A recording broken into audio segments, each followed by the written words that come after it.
Welcome anyone to my YouTube channel. This is Everett, aka Two Beasts to Kill You, aka the Beast with the Least.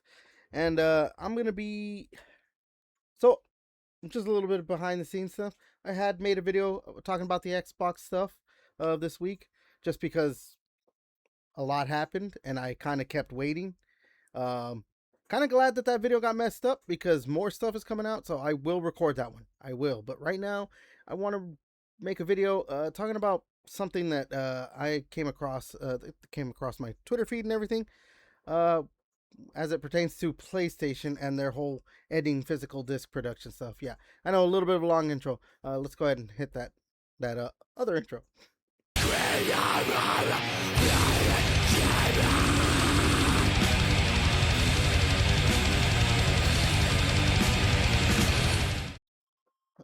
Okay, so again, there's this thing that came across Colin Moriarty on his Sacred Symbols podcast. I think this is a clip that he had put up himself. Well, yeah, you know what? Here's the tweet right here. So he says, like a majority of its audience, I don't care if PlayStation supports physical media. Rather, the question is, how will Sony improve and solidify its digital presence? From ownership to accessibility to security, fixing PSN is the whole ball game. Here, Sony simply must act. Okay? So let's just go ahead and watch the video. It's funny though, man. I was going to bring this up later, but you're talking about what you were bringing up about the digital stuff, about ownership. This is everything. I think this is the whole ball game. And the Drunken Merchant wrote in, said, "Hey, CC, who cares how much money Sony is burning keeping old stores open and our digital purchases available our whole lives? Digital ecosystems have made big corpos like Sony very successful without actual physical goods. I find it to be the company's fault for lacking the foresight that a customer should always have access to a non-physical good, regardless of how old or outdated a machine is. Physical things can burn in a fire. I thought the benefit of digital libraries is that they'll always be there throughout the years. Maybe Sony should instead cut a couple $1 million from designing a random NPC's face pores to assure we can keep the things we buy. Can any company ever do anything good for the customer instead of scraping off all the neat benefits until they become a sterile husk of something that used to be dope as hell? I'll hang myself a picture of me hanging myself while hanging a picture of me hanging myself." And listen, that's very deep. Yeah. Chris, this is the whole ball game, in my opinion. It's that everything rides on this. I disagree with something Drunken Merchant said, and I agree with a major part of what he said. I don't blame companies like Sony and every other company for not understanding where things were going while things were going there. So for instance, we make fun of, as we have many times, the Wii Virtual Console, in which you would buy games that would be attached to the Wii and had no option of re-downloading it. If you deleted it, it was gone forever. If that Wii went away, you wouldn't have access to it. There was no account. It seems insane. But like, it actually, we all knew it kind of sucked back then. We were like, and then we just bought Virtual Console games by the fucking hundreds of millions of dollars, right? I feel like I always bring up Wonder Years or the 90210 recently about these shows that were altered or whatever because of their music tracks, and like people just didn't know. Like, you have to understand, like, Wonder Years comes out in 1988 or 89, and they're like, so what about physical home media? And they're like, Wonder Years on VHS? Like, what the fuck are you talking? Like, anyway, can we sign the documents?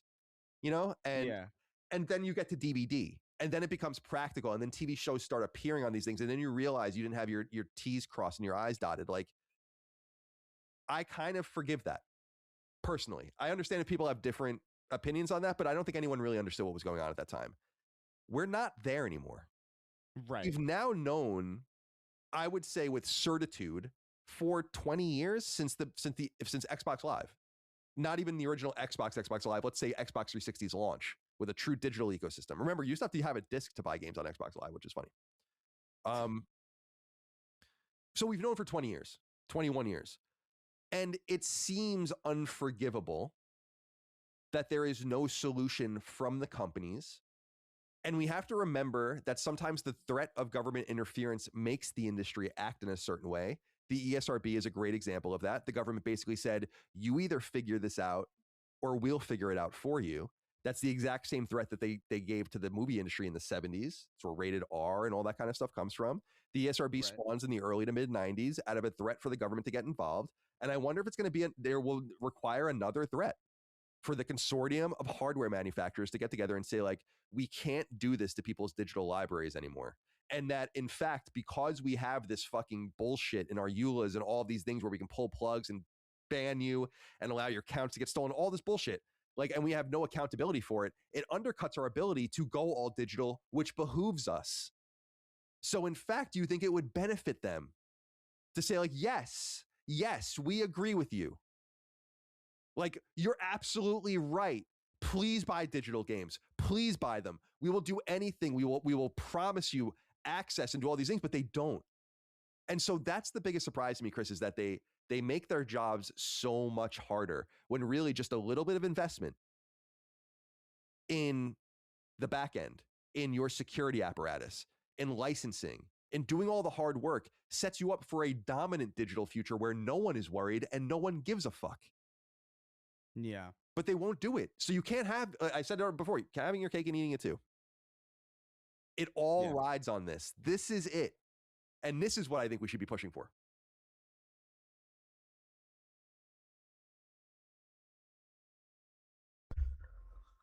Okay.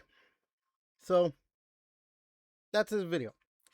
That's it, or part of his podcast anyway. And so obviously I have some thoughts. Now, I'm not going to be just one of those people who right away is going to go at him and is calling him like an idiot or something straight up just because this is what he thinks or this is what he wants to say or whatever it is, because the thing is, in the end, he has points. He's correct in a lot of his talking points, or not a lot of his talk, but he's correct in some of his talking points.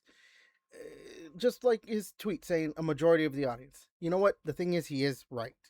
There is a majority. The majority of the audience probably doesn't care about the physical media because obviously it's been adopted enough through music and movies, and probably and most likely yes, through video games. We've seen the whole. I mean, it's a little bit of a mislead or whatever with the whole 80% or whatever it was for the PlayStation sales, or 80% digital or whatever it is.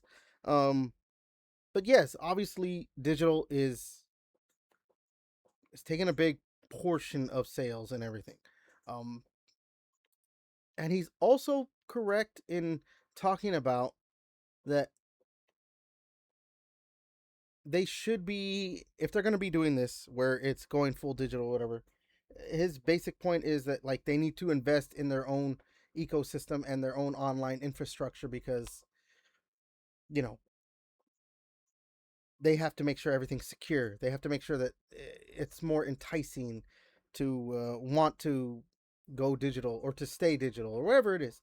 Here's the thing about all of that, because he uses other stuff where it's like, oh, but this people just bought it anyway, and this and that. Again, going to the uh, that majority don't care. And I've said this, like, and I've been on the side of like, look, the digital future is coming. We're gonna have to accept it. We do have to accept it. That's not uh that's not something that should be looked at as something to be scared of or anything like that. But the thing is, you also can't take choices away. It's just, you can't be taking something away from the consumer and not give them anything back. They want to take away physical from us, but like the reason they're taking physical away from us, you know, is because that's going to save them money. They're not passing that savings on to us though. So for them to take it away, it's just they're taking away something and not giving us anything back. And to me, we cannot just let that be a precedent set over and over and over and over, or not even over and over and over. We just can't let that be a thing that's set over and over and over. And so for my big thing with this is that he is someone with a large enough platform, and people who have large platforms and a sizable audience like him, should be the ones who are coming out and saying like, yeah, we agree. What the fuck? You know, you should not be taking away physical from us. Going all digital is not the way to go. And especially for Colin Moriarty. And he even is trying, I've seen a bunch of people come at him about it too. And he's still tried to, like say, it's okay. Like, yeah, I was upset about it too, or whatever it is. He just had his account hacked, like, not that long ago. So if someone decides they want to hack into your account and take it away, change your password and all this stuff, you lose years of games. And it can be, he's lucky. He's Colin Moriarty. He can go on the internet and rally his troops and get PlayStation to do something about it to get his account back, which is what happened. But regular guys like you and me, who don't have large audiences, troops to go and fight the fight, we lose our accounts. And I've seen that that's happened to people. Someone goes in your account and you lose it. That's it. If your account gets banned for whatever reason, that's it. So, not being able to play a game you bought because it's only digital, yeah, it would still suck to lose your account. But if you have it physical, you'd still be okay. Whatever. I'll make a new account and now I'll just play it on that new account because it's physical. But they're not doing that. They're taking it away. So I just think this is such a. And I know I've been guilty of some of this kind of stuff where it's just like, just accept it or whatever. But I think, seeing this kind of shit, it's like, you know what? I was wrong in some of those things because we should not be letting game publishers and console makers dictate how we can and can't interact, completely with their ecosystems. Like, yes, at the end of the day, it is their ecosystem. They can set rules and everything, but to just take away stuff from us and not give us anything back. And the thing is, like, if they wanted to go all digital, it's not like they didn't have to, like, they could still produce game discs. Maybe just make them in less quantities, and just the base PS6 is digital, but we're going to sell a $150 disc drive. It's still not a great move. It's still going to get a lot of backlash. But at least then what you're doing is you're giving people choice, and then you're still forcing them into going into that direction, and they're going to get pissed off about it, but you're also kind of easing them more into, going full digital, because obviously if it turns out that these consoles are like $800 or something, you're not going to find a lot of people who are going to want to spend an extra $150 to $200. And I say to make it that much because you're trying to make it not as attractive to buy a disc drive, a detachable disc drive or whatever. But you're not going to get a lot of people who are going to be willing to spend that money. They're just going to go for the digital console and then just start buying their games digital. Maybe eventually they'd get a disc drive or whatever. I don't know. But you can't just rip, what they're doing right now is ripping the Band-Aid off. And look, I mean, I could be wrong, and in the end it doesn't matter. Everything goes smoothly enough. But it's a thing I've been saying over the past week with all the video games, like things that have been happening, or all the things that have been happening in the video game industry or whatever. Like the dam has to break at some point, and for them to come out and be like, well, it's all digital from now on, and when the console comes out, the PlayStation 6, you know, give us seven, eight, $900, whatever. I don't think it's going to be 1,000, but like to give us that much money, and that's it. You don't really own shit. Thanks for the money, and everything else is more expensive. And when video game prices go up, you know, to not be able to, like, what, I really, especially with Sony, where most of their games are single player, like, I like that like, oh, what, most of their games are single player anyway, I'll just wait until sale. But it's like, when you look at the sales on the PlayStation storefront, like, they're not great compared to if I could, go get a physical version of a game. that's probably half off because whatever reason. And so, yeah, again, it's just you're taking away from the consumer, not giving back, and to have large enough creators, you know, or websites like there was I think it was Polygon or something like that saying like I don't care about PlayStation killing discs. You're not helping. You need to try and be a part of that pushback.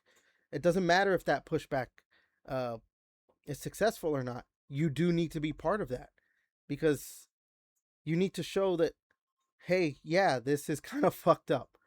Um, but yeah, uh, I think I've ranted long enough.